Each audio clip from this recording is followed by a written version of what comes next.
Hi folks, and welcome back to Math with Captain Rod. I'm making this video here to help demonstrate how to sketch graphs of parabolas. So what we're going to do here is we're going to walk through how to sketch the graph of this parabola here. And what we want to do is the first step here is we want to take this and write it in its standard form, which looks like this. So written in this form, y equals a times x minus h squared plus k. The point hk gives the vertex, and then when a is positive, this thing will open up. A negative, it opens down. And then, typically what you do is you find the vertex and usually one or two other points, and then you can just sketch it. So all right, let's do that. So we're going to take a look at this. Let me rewrite it down here. All right, and what we need to do is we need to take this and make it look like this, and that process is done, that process is called completing the square. Now, when you complete the square, you want this to be positive. So in the first step here is to take everything, let's multiply it by -1. This is now going to read minus y equals x squared plus 2x minus 5. And you notice I left a little space here, and that's going to be for the completing the square process. Now, the idea is that we want this to be equal to x plus something times x plus something.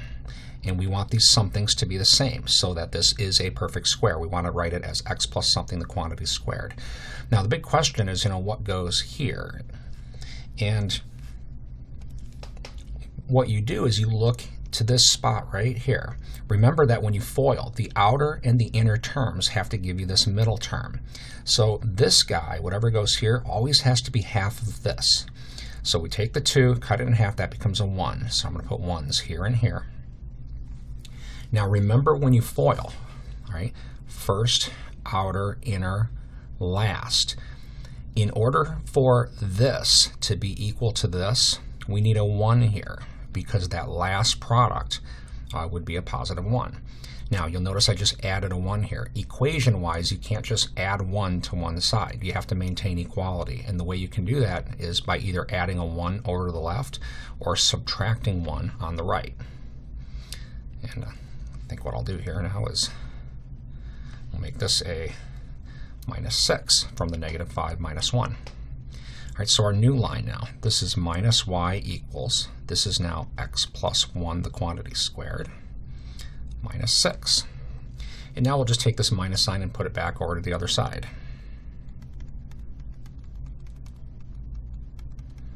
All right, so we have now completed the square. We took this, added the appropriate value so that this now is equal to x plus 1, the quantity squared, right? Then we just put the minus sign back.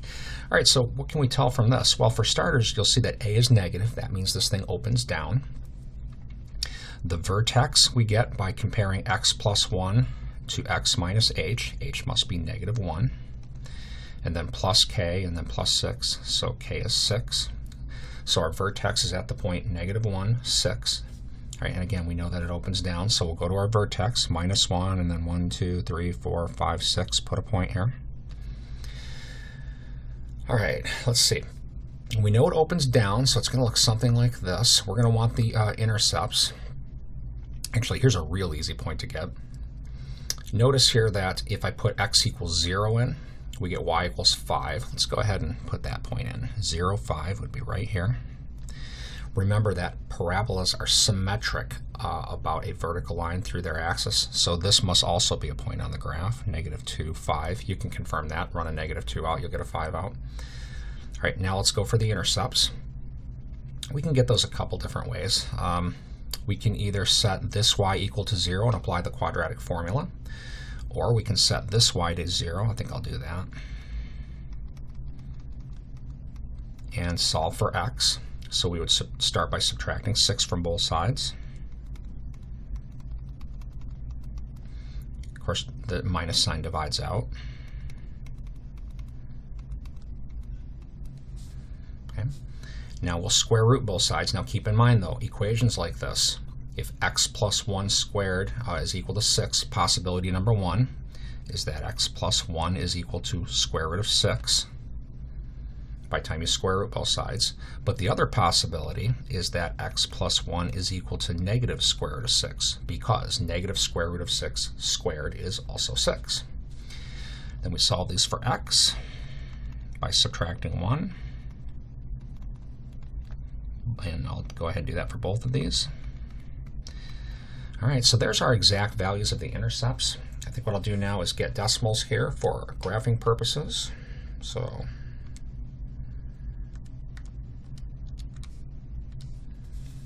I get 1.449 for that first one. I'll put approximately 1.4 is good enough for our sketch here. And then the other one,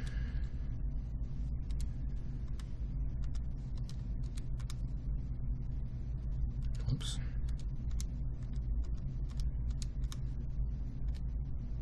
I get negative 3.4 is good enough. All right, so let's see. Negative 3.40, 1, 2, 3. Now 4 is here, 3.4 is exactly right there. How's that? And then 1.40. So 1, 2, 1.4 is pretty much right there. And now we'll just connect the dots.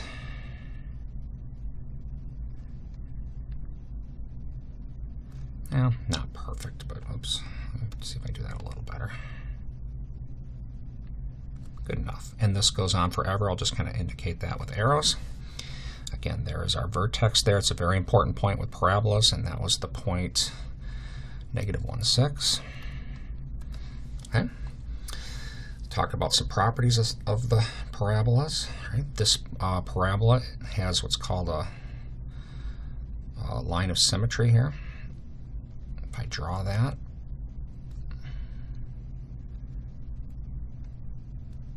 or axis of symmetry, I guess is a better term. I like colors here. Let's make the axis of symmetry green. So this parabola is symmetric about that green line. The equation for that line is x equals negative 1. So there's our axis of symmetry. Let's talk domains and ranges. Okay, domain of this function. So remember the advice I always give about domains. All right, assume it's all real numbers for algebraic functions until you find a problem. And the problems that occur are division by zeros or square rooting negative numbers, or any even root of negative numbers. So we take a look at this. Neither of those are present. There's no issues there. So our domain is all real numbers. Our range. Now, the highest y value on the graph is 6. All other y values are less than that. So the way we'd say that mathematically, y is less than or equal to 6. And we would keep the equality because y could be 6. So that's in a nutshell on how to graph parabolas. I think I'll end this video here and work on a different one. Right? I hope that this helps demonstrate these concepts for you. Have a great day.